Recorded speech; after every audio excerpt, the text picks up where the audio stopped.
All right, this short tutorial is on how to use Desmos.com graphing calculator to graph and investigate a function that comes to us in factored form. So we go to Desmos.com, we're going to click on graphing calculator, takes us here, we're going to enter in our function.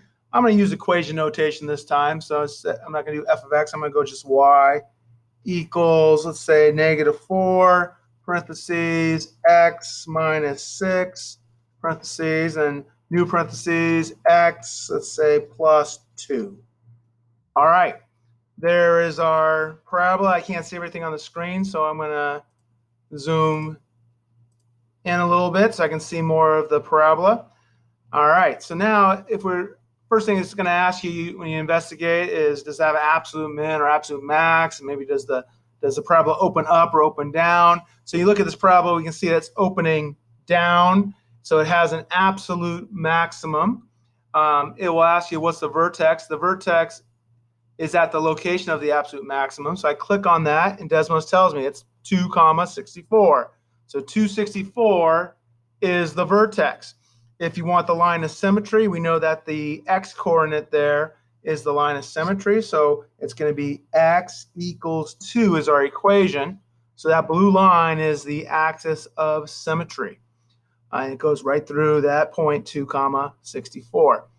All right.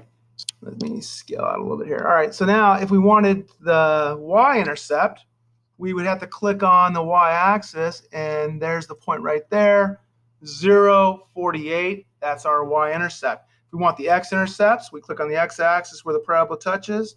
Boom, -2, 0, nice and pretty. And boom, 6, 0, nice and pretty. So those are x-intercepts.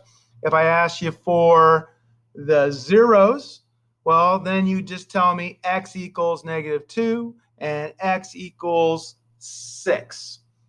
If we ask you for what's the domain and range of this function, the domain is the input values for x.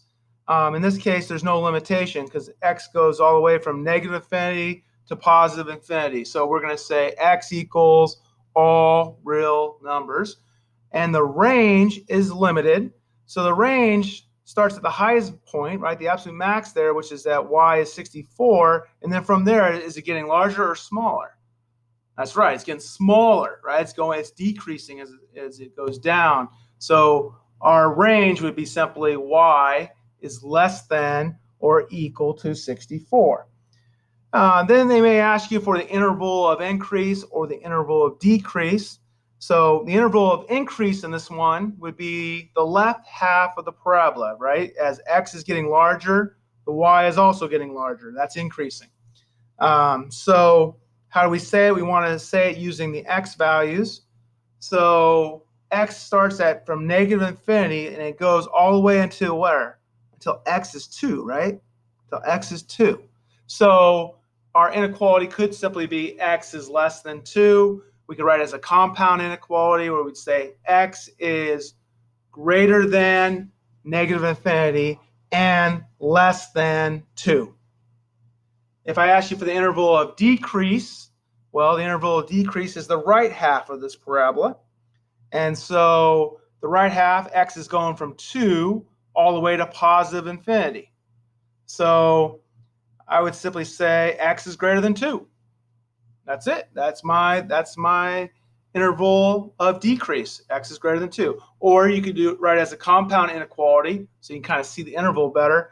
It'd be x is greater than 2 and less than +infinity.